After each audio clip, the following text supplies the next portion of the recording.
오늘 우리에게 주신 하나님의 말씀은 마가복음 9장 9절입니다.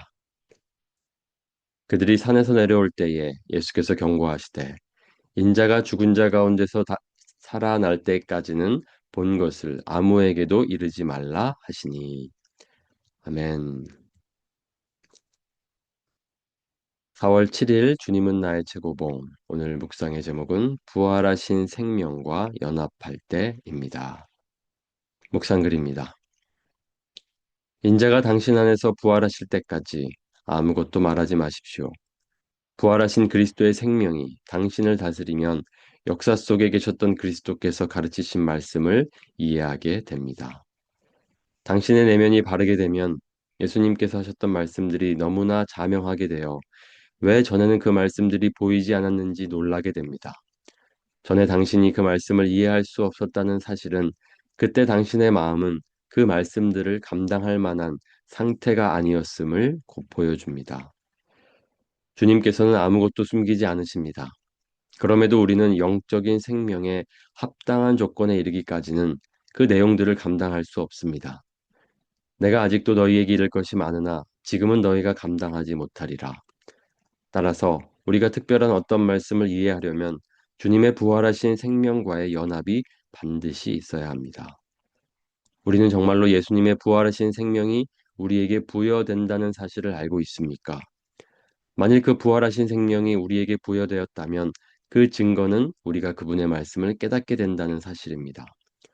우리 마음에 주님의 성령이 없다면 하나님은 우리에게 아무것도 계시하실 수 없습니다.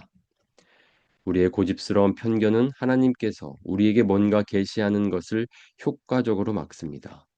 자기가 믿는 교리에 사로잡히면 하나님의 빛은 더 이상 임하지 않기 때문에 우리는 그 빛을 받을 수 없습니다. 그러나 주 예수 그리스도의 부활하신 생명이 우리 안에 거하게 될 때 그 완고한 상황은 당장 끝나게 될 것입니다. 아무에게도 이르지 말라. 그럼에도 많은 사람들이 변화산에서 본 그 영광을 말합니다. 그들은 뭔가를 보았고 그래서 증거하지만 만일 그들의 삶이 주님을 드러내지 못한다면 인자께서 아직 그들 안에서 부활하신 것이 아닙니다. 언제쯤 주님의 부활 생명이 당신과 내 안에 형성되겠습니까? 우리 지난 주간에는 고난 주간으로 보냈기 때문에 우리 주님은 나의 최고봉 함께 묵상을 잠시 쉬었습니다. 이제 다시 돌아왔는데요. 또 오늘 참 신기하게도 오늘 본문 말씀부터는 부활의 에, 주제를 다루고 있습니다. 어제까지는 그리스도의 순환의 주제였다면 오늘부터는 부활이 주제입니다. 우리 부활절을 보내고 난 후에 부활 말씀으로 또 이렇게 함께 묵상할 수 있게 되어서 감사합니다. 오늘 말씀은 제자들이 변화산에서 영광스럽게 변화하신 예수님을 본 그 사건을 말하고 있습니다. 베드로와 야고보와 요한, 항상 중요한 때마다 예수님께서는 이 세 제자를 특별하게 데리시고 가셔서 아, 가르쳐 주셨습니다. 예수님이 누구신지, 예수님의 본래 모습을 잠시 그 산에서 보여주셨습니다. 그런데 그렇게 그 예수님을 목격한 제자들에게 예수님이 산에서 내려오실 때에 이렇게 말씀하십니다. 인자가 죽은 자 가운데서 살아날 때까지는 본 것을 아무에게도 이르지 말라. 함구 명령을 내리셨습니다. 언제까지입니까? 인자가 죽은 자 가운데서 살아날 때까지는, 예수님이 부활하실 때까지는. 예수님은 이처럼 예수님의 부활을 미리 예고하셨습니다. 그래서 나중에 부활하신 후에 제자들이 이 말씀들을 기억할 수 있었습니다. 예수님은 왜 제자들에게 말하지 말라고 하셨을까요? 챔버스는 그것을 이렇게 설명하고 있습니다. 주님께서는 아무것도 숨기지 않으십니다. 그럼에도 우리는 영적인 생명에 합당한 조건에 이르기까지는 그 내용들을 감당할 수 없습니다. 아직 제자들이 본 것, 그리고 제자들이 들은 것들을 감당할 수 없는 상태였기 때문입니다. 내가 아직도 너희에게 이를 것이 많으나 지금은 너희가 감당하지 못하리라. 예수님과 함께 있을 때에 예수님의 말씀, 그들이 본 것들, 그들은 아직은 감당할 수가 없었습니다. 부활하신 생명을 만날 때까지는, 부활하신 생명과 연합할 때까지는 그들이 그 말씀을 깨달을 수도, 예수님이 누구신지도 알 수 없었습니다. 따라서 우리가 특별한 어떤 말씀을 이해하려면 주님의 부활하신 생명과의 연합이 반드시 있어야 합니다. 이것은 동일하게 우리들에게도 적용이 됩니다. 주님의 말씀을 깨달으려면 우리도 부활하신 주님의 부활하신 생명과 연합해야 합니다. 이 부활하신 생명을 아, 무엇 부활하신 생명이 무엇을 가리킵니까? 누구를 가리킵니까? 성령님을 가리킵니다. 제자들이 주님의 말씀을 깨닫지 못했던 이유는 아직 성령님이 그들 안에 역사하지 않았기 때문입니다. 성령님이 오시기 전이었습니다. 임하시기 전이었기 때문에 그들이 주님을 제대로 누구신지 알 수 없었고 또 주님의 말씀을 깨달을 수가 없었습니다. 그래서 예수님께서는 후에는 깨닫게 될 것이다 이렇게 말씀하시면서 바로 성령님이 오시면 그렇게 될 것이라 말씀하셨습니다. 보혜사 곧 아버지께서 내 이름으로 보내실 성령 그가 너희에게 모든 것을 가르치고 내가 너희에게 말한 모든 것을 생각나게 하리라.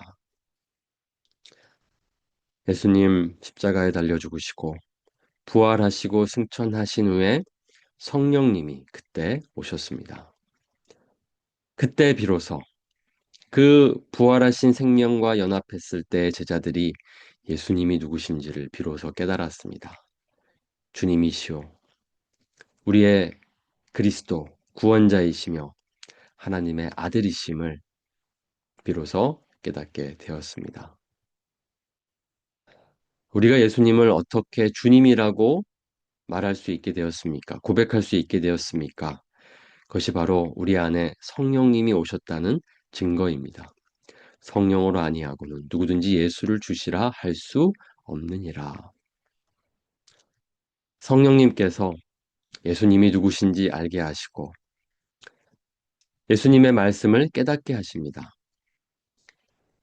우리가 오늘 주님의 말씀을 깨달으려면 그렇기 때문에 우리는 또 다시 성령님을 의지해야 합니다. 성령님이 없이는 그 말씀을 깨달을 수 없습니다. 우리 마음에 주님의 성령이 없다면 하나님은 우리에게 아무것도 계시하실 수 없습니다. 감당할 수 없기 때문입니다. 그래서 계시하실 수도 없습니다. 이것을 통해서 우리는 알 수 있습니다. 주님의 말씀을 깨닫지 못하게 만드는 가장 큰 장애물, 그것은 바로 우리 자신이라는 것을 깨달을 수 있습니다. 우리의 고집스러운 편견은 하나님께서 우리에게 뭔가 계시하시는 것을 효과적으로 막습니다. 자기가 믿는 교리에 사로잡히면 하나님의 빛은 더 이상 임하지 않기 때문에 우리는 그 빛을 받을 수 없습니다. 우리의 고집, 우리의 편견이 언제나 문제입니다. 그것을 우리가 붙잡고 있으면 주님의 그 말씀, 하나님의 계시를 제대로 받을 수가 없습니다. 처음 믿을 때에도 성령님의 역사가 필요하지만 믿고 난 후에도 성령님의 역사는 늘 우리에게 필요합니다. 하나님의 말씀대로 살고 싶은 저희들입니다. 그러려면 하나님의 말씀을 깨달아야 합니다. 하나님의 말씀 깨달으려면 진리의 영이신 성령님이 우리에게 필요합니다. 다시 한번 우리가 또 성령님을 의지해야 할 때입니다. 언제쯤 주님의 부활 생명이 당신과 내 안에 형성되겠습니까? 챔버스의 질문, 그 대답은 무엇입니까? 바로 지금입니다. 바로 지금 우리가 성령님을 의지해야 하고 또 의지한다면 우리는 주님의 말씀 깨달을 수 있게 될 것입니다. 그 진리의 영이신 주님의 인도하심을 받을 수 있게 될 것입니다. 오늘도 우리 부활 생명이신 성령님과 함께 살아갑시다. 연합합시다. 그 끈이 느슨해지지 않도록 우리 자신을 돌아봅시다. 다시 우리의 고집에 빠져서 우리가 믿고 있는 것 그것이 전부인 양 우리가 믿는 교리에 사로잡혀 있지는 않는지 돌아보면서 우리의 마음을 부드럽게 달라고 기도합시다. 그리고 인도하심에 따르도록 그렇게 은혜를 구하며 나아가면 좋겠습니다.